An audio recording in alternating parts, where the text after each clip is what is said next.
ہم نے وہاں پہ متعلقہ تھانے میں ان تاریخوں کا جب ریکارڈ چیک کیا تو ایک بہت بڑی ہاؤس رابری کا کیس تھا. ہم ملزمان کے بہت قریب پہنچ چکے ہیں اور ہماری تفتیش کا گھیرا تنگ ہو رہا ہے, تو وہ دھاڑے مار مار کے رونا شروع ہو گئے کہ جی یہ کچھ اس قسم کا مسئلہ ہے. اب یہ جانے لگے تو گروہ کا جو سرگنا تھا اس نے باقیوں کو کہا کہ فلاں عورت بڑی خوبصورت ہے. یہ پھر واپس گئے. وہ بیٹی کہتی ہے کہ جب سے وہ واقعہ ہوا ہے میں راتوں کو سو نہیں سکتی تھی, کیونکہ وہ جاتے ہوئے کہہ گئے تھے کہ اگر تم نے کسی کو بتایا تو ہم دوبارہ واردات کرنے کے لیے آ جائیں گے. اور ان کی ریپوٹیشن بھی ایک دم, وہ 2-3 واقعات ہوئے جی وہ جس کی ڈکی بھائی والا اور دوسرا والا, ان کی ریپوٹیشن بڑی خراب ہوئی. اور اب ان لوگوں نے ایک نیا طریقہ کار نکال لیا ہے کہ ڈکیتیوں کی بجائے انہوں نے کال سینٹرز بنا لیے ہیں اے آئی کے ذریعے. اس کی ورنہ 5 لاکھ روپیہ دو. آفتاب صاحب, میں آج بھی ٹی وی پہ دیکھ رہا تھا, کراچی میں پورا گینگ پکڑا گیا عورتوں کا, اور یہ خاص طور پہ جنوبی پنجاب سے جاتے ہیں لوگ, وہاں جاتے ہیں, گھروں میں کام کرتے ہیں, ڈکیتیاں کرتے ہیں, اور پھر ساتھ ساتھ یہ بھی کرتے ہیں. جی ابھی آپ نے جب ہم بیٹھے ہوئے تھے آپ نے ایک قصے کا ذکر کیا تھا جس میں 3 لوگوں کو وہاں بلوایا گیا اور انہوں نے زیادتی کی, اور اس کے بعد کچھ بوریاں نوٹوں کی بھر کے لے آئے. وہ کیا قصہ ہے جی, وہ بھی سنا دینا. ہاں صاحب, یہ اس سے ملتی جلتی یہ سی سی ڈی کے دور کا, اچھا سی سی ڈی کے دور کا واقعہ ہے کہ ہمارے ایک سی سی ڈی کے ڈی ایس پی صاحب کو اطلاع ملی کہ یہاں پہ کچھ لوگ ہیں جو بالکل غریب بے روزگار تھے, تو آج کل بڑی ان کے پاس دولت کی ریل پیل چل رہی ہے. انہوں نے ہونڈا سیوک بھی خرید لی ہے, انہوں نے بیکریاں بھی بنا لی ہیں, انہوں نے گھر بھی مکان بھی خرید لیے ہیں. یہ تو روٹی سے تنگ تھے, تو یہ کیا صورتحال ہے. اس پر سی سی ڈی نے کام کرنا شروع کیا, پوری انفارمیشن کلیکٹ کرنا شروع کی. اچھا, جو درمیان میں مخبر تھا, مخبر وہ تھا کہ جو ان کا ہی کوئی قریبی تھا جی, تو شراب نوشی کی ایک محفل میں انہوں نے اشارہ دیا کہ ہم نے کراچی میں کو بڑا کام ڈالا ہے فلاں جگہ پر. ہم نے وہاں پہ متعلقہ تھانے میں ان تاریخوں کا جب ریکارڈ چیک کیا تو ایک بہت بڑی ہاؤس رابری کا کیس تھا جس میں کروڑوں کے حساب سے پیسے لوٹے گئے تھے. اس میں مخبر کی انفارمیشن یہ تھی کہ انہوں نے وہاں پہ لوٹ مار کرنے کے علاوہ گھر کی خاتون کے ساتھ زیادتی بھی کی ہے. ان تینوں نے, ان سے میری بات ہوئی ٹیلی فون پہ, میں نے بات کی, میں نے کہا جی آپ کے ساتھ یہ کوئی ایسی واردات ہوئی ہے؟ تو انہوں نے کہا جی ہوئی ہے.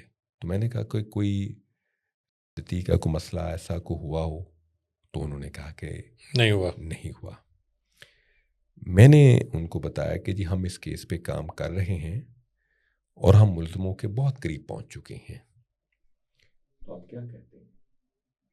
اب جب انہیں یہ پتا چلا کہ ہم ملزمان کے بہت قریب پہنچ چکے ہیں اور ہماری تفتیش کا گھیرا تنگ ہو رہا ہے, تو وہ دھاڑے مار مار کے رونا شروع ہو گئے کہ جی یہ کچھ اس قسم کا مسئلہ ہے. اب جب مزید ہم نے اس پہ تفتیش کی تو پتا چلا کہ وہ واردات بھی اس گھر کی ملازمہ نے ہی کروائی تھی جو ان کے گھر میں کام کرتی تھی. اور اس نے بلوائے وہ لوگ, اس نے پنجاب سے یہ اپنے رشتہ دار بلوا کے ان کو سارا بتایا کہ کہاں پہ پیسے ہوتے ہیں, کیسے پیسے ہوتے ہیں. ان ملزمان نے ان کے گھر میں واردات کر کے اب یہ تمام ان کا کوئی کیش کا کاروبار تھا, منی ایکسچینج کا شاید کوئی ایسا تھا, تو انہوں نے وہ نوٹ تھیلوں میں بھر کے انہی کی گاڑی میں رکھے. اب یہ جانے لگے تو گروہ کا جو سرگنا تھا اس نے باقیوں کو کہا کہ فلاں عورت بڑی خوبصورت ہے. یہ پھر واپس گئے, گھر والوں کو علیحدہ بند کیا, اس بچی کے ساتھ انہوں نے زیادتی کی. زیادتی کرنے کے بعد یہ پھر رقم لے کر چلے گئے. یہاں پہ اب دیکھیں, وہ فیملی, وہ کوئی فیملی بھی ہو سکتی ہے, ہمیں اس سلسلے میں یہ نہیں سوچنا چاہیے وہ فیملی آپ کی ہو سکتی ہے, میری ہو سکتی ہے, وہ کسی کی بھی ہو سکتی ہے. عزت خان صاحب سب کی مشترکہ ہے, اس میں کچھ بہنیں بیٹیاں سب کی سانجھی ایسا ہی ہے. وہ جب ان کو سارا ورک آؤٹ کر کے ان پر ریڈ کیا گیا تو ریڈ کے دوران کراس فائر ہوا. کراس فائر میں وہ تینوں ملزمان مارے گئے اور پھر وہ ان کے ساتھ انفارمیشن شیئر کی گئی کہ جی یہ ملزمان پولیس مقابلے میں ہلاک ہو گئے ہیں. تو وہ بیٹی اس کو وہ تصویریں, انہوں نے کہا جی وہ تصویریں دیکھنا چاہتی ہے. تصویریں ان کو بھجوائی گئیں. وہ بیٹی کہتی ہے کہ جب سے وہ واقعہ ہوا ہے میں راتوں کو سو نہیں سکتی تھی, کیونکہ وہ جاتے ہوئے کہہ گئے تھے کہ اگر تم نے کسی کو بتایا تو ہم دوبارہ واردات کرنے کے لیے آ جائیں گے. تو اس بچی نے ہمیں بتایا کہ اب میں رات کو سکون سے سو سکتی ہوں. اچھا آفتاب صاحب, میرا ایکسپیرینس ظاہر ہے, میں نے 37.5 سال اس محکمے میں سرو کیے پولیس میں. بہت سی وارداتیں ایسی ہوتی ہیں گھر کی خاص طور پہ, اور یہ جن اوڈوں کا ہم نے ذکر کیا یہ خاص طور پہ یہ اسی ٹائپ کی حرکتیں کرتے ہیں. اور لیکن میں نے ہمیشہ دیکھا ہے کہ یہ اللہ تعالیٰ کی قدرت ہے کہ ایسے لوگوں کی زندگی بہت کم ہوتی ہے. جو شخص بھی ڈکیتی کے ساتھ کرتے ہیں وہ بہت جلدی اپنے انجام کو پہنچتے ہیں. خان صاحب دیکھیں, اوڈ ڈکیت گینگ کے حوالے سے پنجاب پولیس کو یہ پتا ہے کہ ایک تو یہ 10 12 15 کا ایک پورا گینگ گھروں میں درندوں کی طرح گھس جاتے ہیں. پہلے یہ گاڑیوں پہ آتے تھے, ویگنز پہ آتے تھے اور واردات کرتے تھے.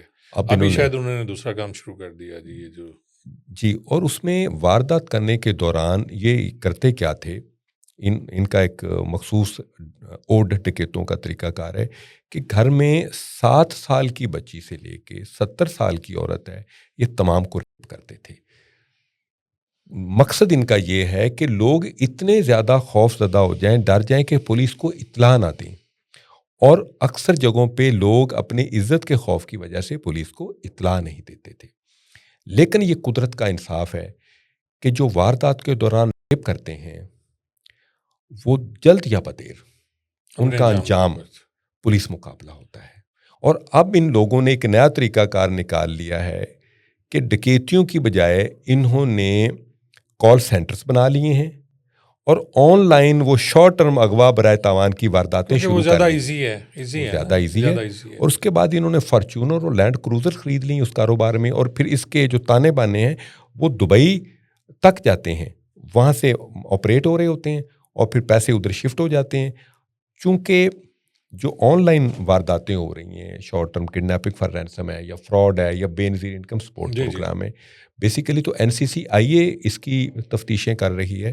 پرابلم یہ ہے کہ یہ واقعہ تو لاکھوں کی تعداد میں ہے اور NCCIA چند 100 سے زیادہ نفری نہیں ہے ان کی, اور ان کی ریپوٹیشن بھی ایک دم, وہ 2-3 واقعات ہوئے جی وہ جس کی ڈکی بھائی والا اور دوسرا والا, ان کی ریپوٹیشن بڑی خراب ہوئی. اور ہاں صاحب اس کا ایک حل ہے, اس کا ایک حل بھی ہے. میں ریکویسٹ کروں گا, فیصلہ تو پالیسی سازوں نے کرنا ہے, برائے مہربانی یہ جو آن لائن کرائم ہے سوسائٹی اب اس سے تنگ آ چکی ہے, نک و نک ہو چکی ہے. اس کی تفتیش کا اختیار اب پنجاب پولیس کو بھی دیں. بالکل صحیح ہے. اب CCD کو بھی دیں.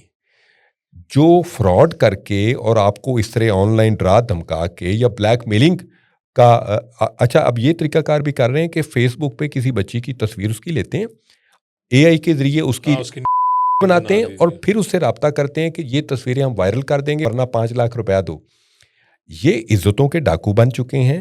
برائے مہربانی اس پہ ایسی پالیسی کی جائے کہ اس میں پروونشل پولیس اور بھی, میرے خیال میں اگر CCD کو دے دیا جائے تو یہ چند دنوں میں ختم ہو جائے. خاص صاحب CCD ایک کمیٹیڈ آرگنائزیشن ہے جس نے جرم کے خاتمے کو اپنا نصب و لعین بنایا ہوا ہے. دیکھیں منشیات کی مثال آپ کے سامنے ہے. جی بالکل ہوا جی, منشیات 72 گھنٹے. بالکل جی. اب جیسے سہیل ظفر چٹھا ایڈیشنل IG صاحب نے کہا تھا کہ 72 گھنٹے کے بعد پنجاب میں نشئی تو ہوں گے, نشہ بیچنے والے نہیں ملیں گے. آپ کے سامنے, آپ کے اس چینل کے ذریعے میں ریکویسٹ کرتا ہوں, بتائیں پنجاب میں اب نشہ کہاں پہ بک رہا ہے؟ کئی دیواروں کو ٹکرے مارتے پھر رہے ہیں. اگر بک بھی رہا ہے تو بہت کم ہو گیا, بہت کم, کوئی شک نہیں ہے. کیونکہ جیسے ہی ہمیں پتہ چلے گا تو پھر نشہ بیچنے والے معاشرے کے دشمن ہیں, کسی نرمی کے قابل نہیں ہیں. اور جو نشئی ہے وہ بیچارہ وکٹم ہے, تو خود مظلوم ہے. سو ہم نے نشیوں کو ٹارگٹ نہیں کیا, ہم نے نشہ بیچنے والے کارٹلز کو ٹارگٹ کیا, اور آپ کے سامنے الحمدللہ پنجاب ایک نشے سے فری بن رہا ہے. سو مچ آفتاب صاحب, بڑا مزہ آیا آپ سے بات کر کے.